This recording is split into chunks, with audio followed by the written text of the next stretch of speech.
Expedition 33 is a new game that came out last week and has been received with the utmost enthusiasm. It's been getting glazed out the wazoo, a bukkake of compliments and accolades. I believe it's one of the highest rated user scores in all of Metacritic history, and also just one of the highest rated games ever in general. And for a lot of people, this came out of nowhere, like an RKO. People talking about it like it was a surprise that flew under the radar no one had heard of. And that may be true for most people, but I'm not most people.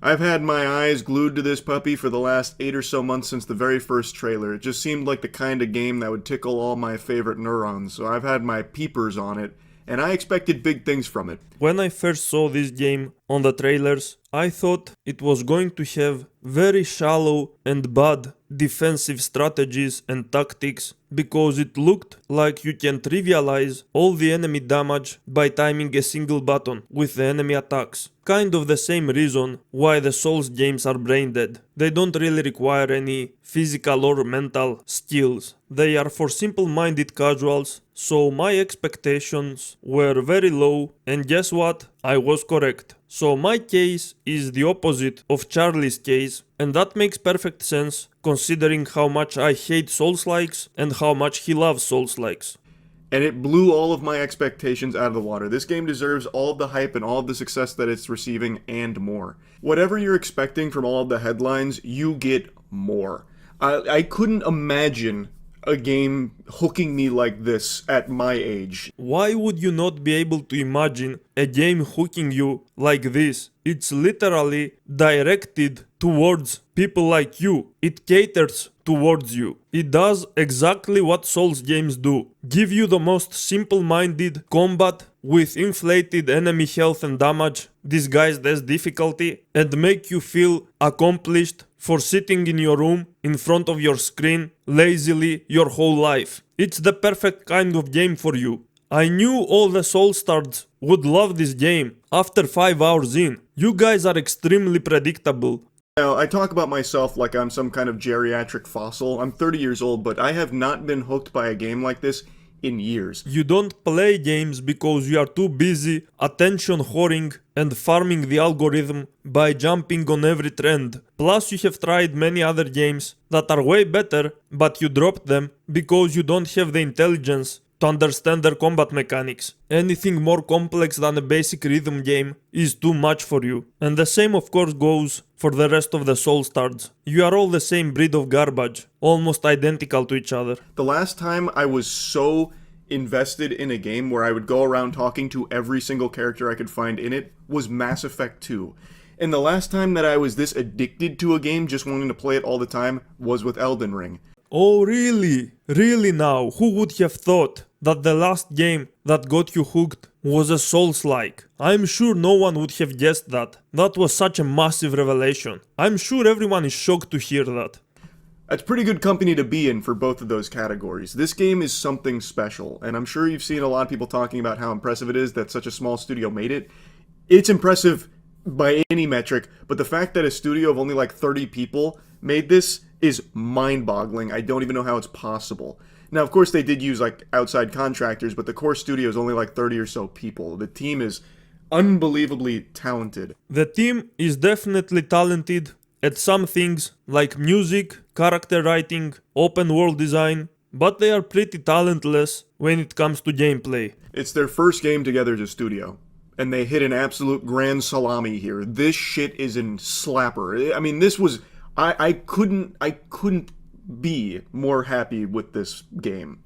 So let's get into it. First and foremost, this does everything you want to see from modern gaming. Where right now the trend is make games more expensive for less content and then charge more later to like fix the game or make better content for it with DLCs and shit.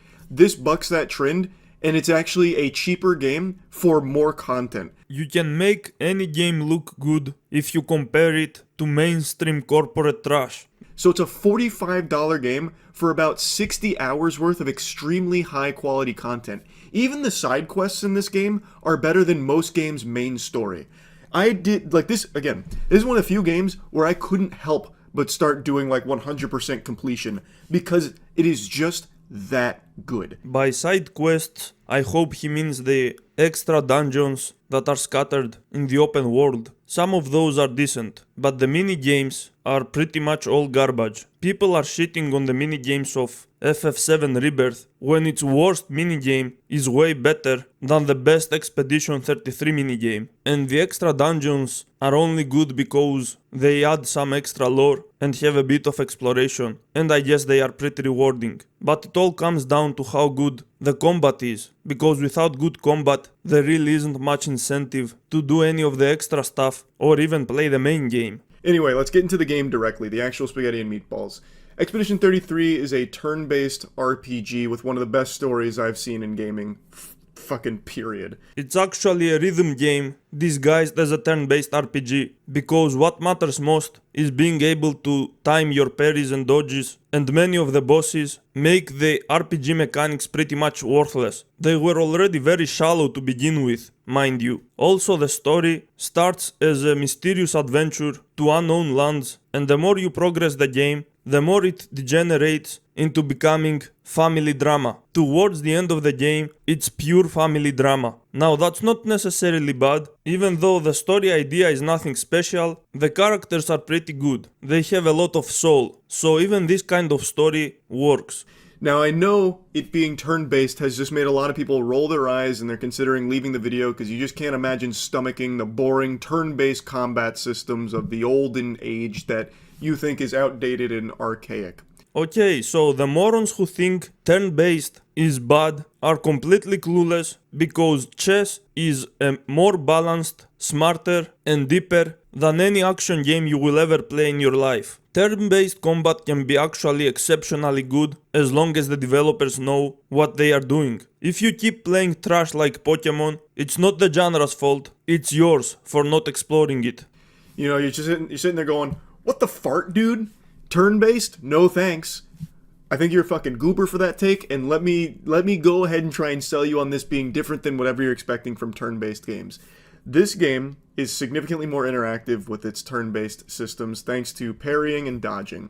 You'll see some people make the comparison to Souls games. I think that is way overblown. This has nothing in common with Souls games just because there's dodging and parrying, but it does make the combat feel a lot better, because instead of being sitting around waiting for the other enemy for the enemy to attack you, and you either have to like hope for RNG for a miss, or you set up a turn so that way you can block or mitigate the damage. This doesn't have that. If you are good at this game, you can always forever take 0 damage through dodging and parrying. And there's also counters and another thing called gradients.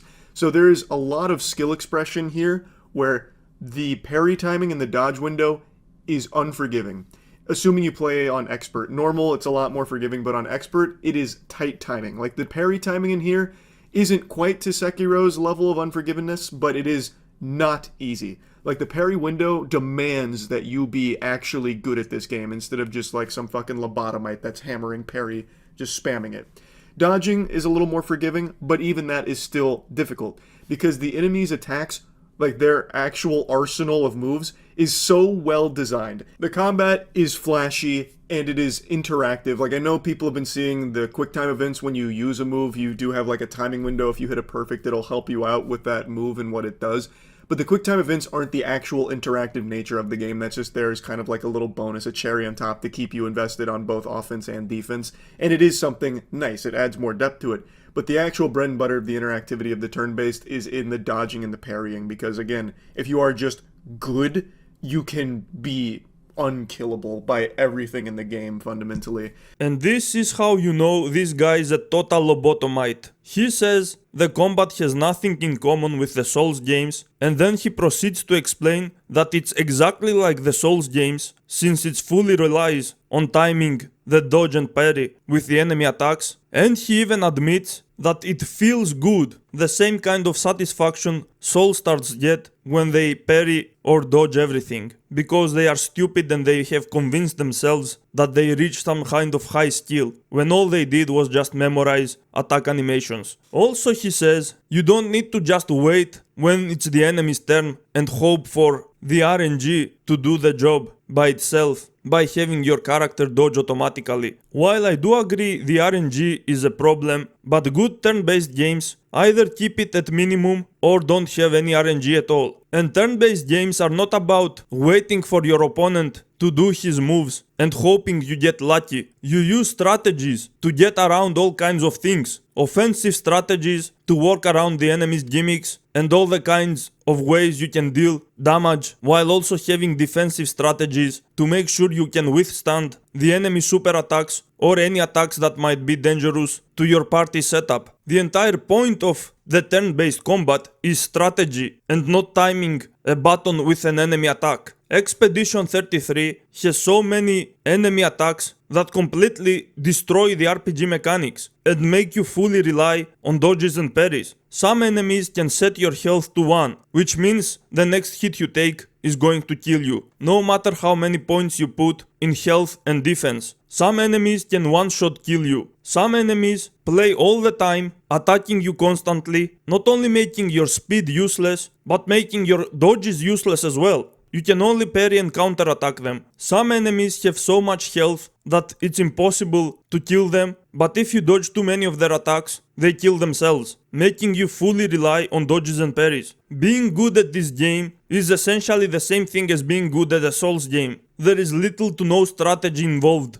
because of how shallow the RPG mechanics are. But of course, for someone as stupid as him and the Souls fandom, this is exactly what they wanted. This kind of game is perfect for them. There are also some enemy attacks that cannot be dodged or parried and you need to jump, which is another button. And there is also the gradient parry, which is also used for very specific attacks. That's pretty much the game. Use the specific timing button for the specific enemy attack. And this is what he calls a lot of skill expression. This is what happens when you are brain dead and you don't have the tiniest clue what the fuck skill is. When you are playing chess, when it's your opponent's turn, you are not just waiting there, kicking rocks until your opponent makes his move. You are still thinking about all the possible strategies you can use and what the hell your opponent is going for. You can think hundreds of steps ahead and have your strategies branching to all kinds of other different strategies. If you take chess and you put a rule that every time you are about to lose one of your pieces, you can time one button with perfect precision to keep your piece, you are not making the game deeper or more strategic, you are making the game actually brain dead. It doesn't matter how tight the timing is, you have completely annihilated the strategy that the game required. If you take a real-time strategy game and you allow the players to avoid a nuke simply by timing a few buttons with perfect precision, you make that game brain dead as well. If your opponent is going for a nuke, you are supposed to use counter strategies like expanding your territory more so the damage will only be a small portion of it, or training too many troops to go for an all-out attack and doing just as much damage back to your opponent as he did to you with the nuke. But of course, when you remove thinking from a game and you make it brain dead while also calling it hard, you open the gate for all the idiots to come and be completely pretentious. Stupid people are so desperate they will instantly convince themselves that they are actually the smart ones, even though looking at the mirror and seeing how shitty and boring their life is would be an instant reality check. And another thing is the build variety. There are so many builds for your party that you can run, it is mind-boggling. I've spent hours just making builds for my characters. So you build through things called pictos. So you can unlock skills, sure, but the main bread and butter of a build is the pictos, which are these cards that you'll pick up throughout the world or through fights that'll do things like crit on burn. So if you burn an enemy, you'll get like an increased percentage chance of critting, or it'll do like completely game-changing things. Like there's a really fun synergy with something called auto death, where if you equip that picto, your character will instantly die. But then there's another picto called second chance, which will instantly revive them. And then there's buffs you can give your whole team if a character dies. So what you do is you put auto death on a character that gives out all of these buffs to your party, and then that character revives and just everyone's got these buffs and now everyone's super fucking strong. There's just so much creativity to the builds here, and it changes from character to character with what you want to do for them. There is tons of build variety in the Souls games as well, but you always end up doing the same thing. The game's mechanics are shallow, all the pictos are just basic stat increases and all the buffs and debuffs in the game are all basic. He pretends to know about deep turn-based combat as if he plays any turn-based games with actual depth, and when he rarely does, he just doesn't get it. There's also a free aim mechanic with all of your characters where you can turn it into a third-person shooter for the cost of AP, where you can target weak spots on the enemies, or I even made an entire build around free aim for one of my characters where he was just chunking like a fucking Gatling gun, where he's recharging his AP thanks to the pictos I put on there, so I'm just constantly shooting over and over and over again, just stacking up millions of damage. The free aim mechanic is the only interesting mechanic in the game, and sadly they don't do much with it. There are very few gimmicky enemies. They could add a timer for you to have a limited amount of time to shoot weak spots that will diminish the enemy's damage or armor, or they could have more moving enemies, but they didn't really do much. Most of the combat is just parrying and dodging. Also, many of the status effects rely on luck, on RNG. You know, the thing that you criticized before. Like you have 20% chance to apply a mark or a burn debuff. They could have a system with a maximum limit of 5 bullets that recharge 1 per turn, and once you have the maximum amount of bullets, if you unload them all at once, you would get 100% chance of applying all the debuffs, instead of being 20% chance per bullet. That would make the player save the bullets and would not be able to abuse spamming them. Like, I just love how much flexibility there is with builds in this game. I was hitting over 100 million damage by the end, just through so many different pictos and combinations of skills. It was just actually super fun to engage with this system in a meaningful way. Like, there's so much min-maxing here and just so much meat on its bones. So I really think this is the best turn-based system. For, like, in this genre, I really think this is the absolute cream of the crop. There is no flexibility with the builds, you dumb motherfucker. Everyone is doing the same thing towards the end of the game. Everyone is spamming the bullets because it does insane damage, and it also builds your super attacks, which do even more damage. He didn't do any research about any different builds, and he didn't even experiment much in the game while he was playing, so he's completely ignorant here. He's talking directly out of his ass, being completely full of shit. The game is fundamentally broken. It's so imbalanced, it's unbelievable. It's like a Souls game. The developers never gave a flying fuck about balancing. When it comes to the gameplay, it's actually bare bones. There is no meat to its bones. Again, this idiot never plays any deep game, and even the few times he does, he gives up because he actually gets filtered by a tiny amount of complexity. And the fact that he calls this the best turn-based system is by far the most ignorant thing and the most retarded thing one can possibly say about that game. You can worship the music, the story, the characters, the world, literally everything, but the main problem is the repetitive, boring gameplay. But no, they actually worship that. Like, you need to make a game as dumbed down as humanly possible to appeal to the most retarded creatures on the fucking planet, so they can finally play it. Like, let's make every game like that. Instead of racing to the end goal in racing games, you should be able to time a single button 100 times at the start line, and if you do, you win instantly the race. Fuck all the race mechanics, right? Let's do the same about platforming. Instead of using all of the platforming mechanics to navigate yourself precisely through areas, you should have your character moving on its own and you having to only time a single button every time it's about to do platforming by itself. No need for directional buttons, no need for any combination. Like, let's make every single genre like that. Time one button to win. If this is what they consider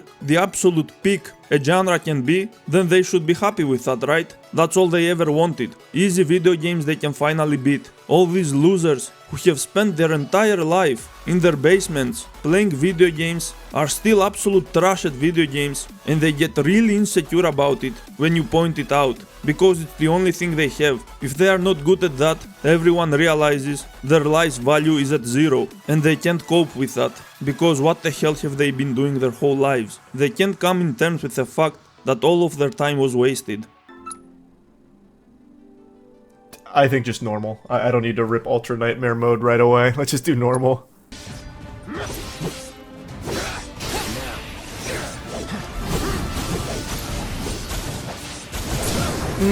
Big combo. Gotcha. See ya. You're done. Damn, I'm fucking cooking them. Easy game. Maybe I am on game journalist difficulty. Or I'm just that good. I make it look easy. This is how it's going to be. There doesn't seem much point in me fighting. Then There's aerial combat. I know. I did it once and I already forgot how. I'll be I think it's careful. the holding slash. This sub-penguin creature got filtered so hard by Final Fantasy VII Rebirth, and he wasn't even playing the hardest difficulty. His brain just can't comprehend even a tiny amount of complexity. He pretends to love hard games, but that's obviously a lie. It's a lie to keep the illusion of a hardcore gamer as someone who has spent his entire life playing video games without even going outside. You probably can't tell just by looking at me, but I spent over 10 hours outside yesterday.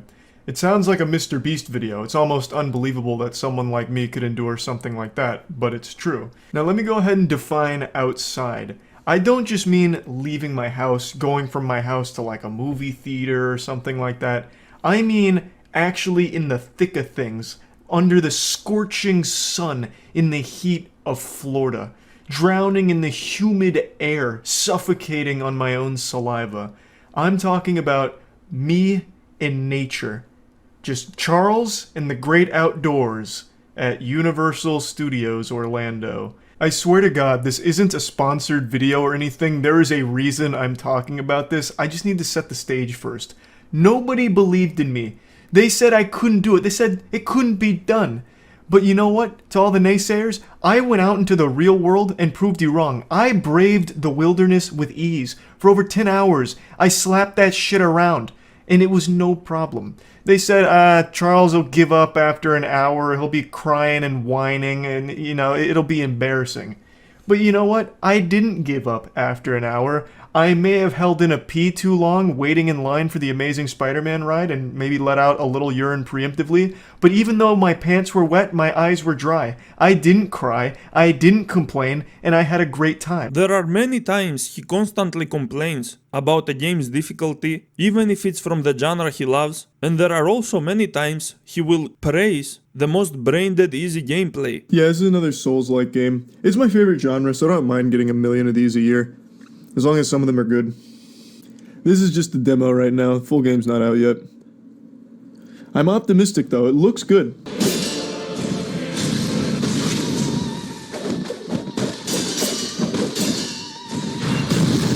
Okay. Is there a phase 3? I really hope not. I'd be very sad.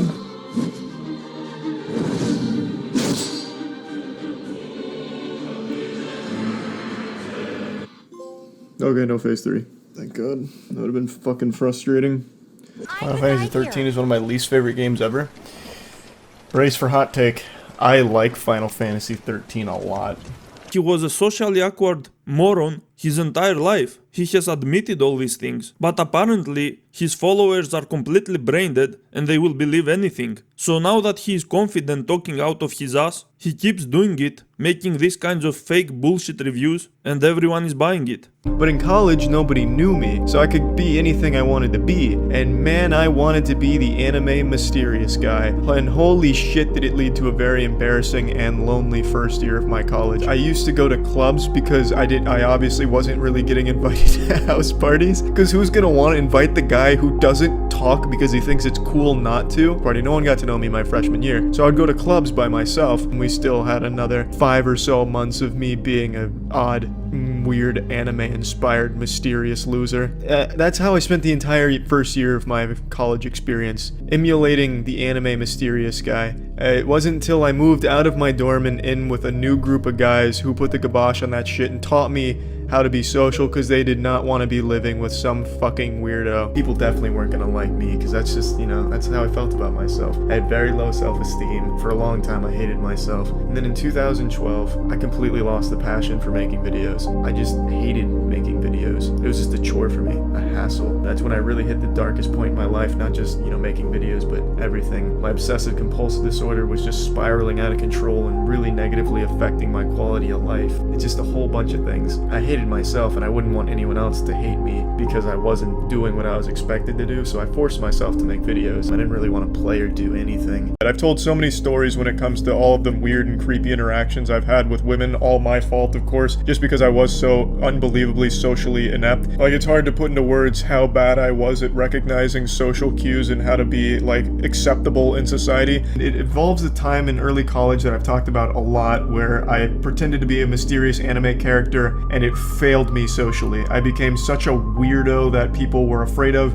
and I didn't spend a whole lot of time around a lot of people because they were rightfully fearful of me because I adapted such a weird image where I wouldn't talk to people and I'd scare them. A lot of people on campus probably reported me to authorities as a potential threat to the university in those early year and a half, however long I spent doing that. A girl was once dared to kiss me because that was seen as such a punishment that in a truth or dare game, they made it a dare to kiss me. I had decided that I was going to march into GameStop, right up to the counter to the girl that worked there and call her beautiful right to her face. I was going to look her in the eyes. I was going to say, "Ma'am, you are fucking beautiful. You are gorgeous." And then I decide I muster the courage within myself, the strength to go forward. I say, "Thank you, beautiful."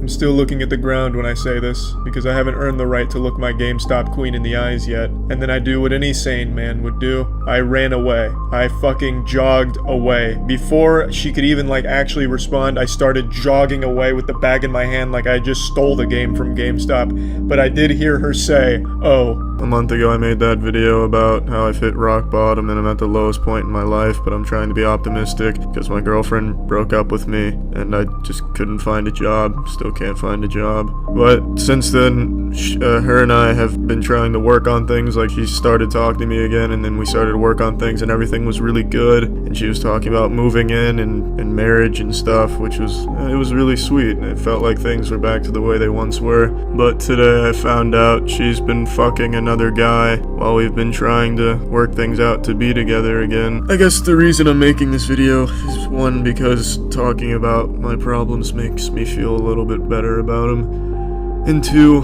I just kind of want to share with all of you what I want to accomplish in my life. I want everyone to know my name. I want my name to be remembered. I want to be remembered. I want to be remembered as someone who made a positive impact on the entire world, and I want everyone on the planet to know who I am. I don't care if they know me by Critical or by my real name, Charlie.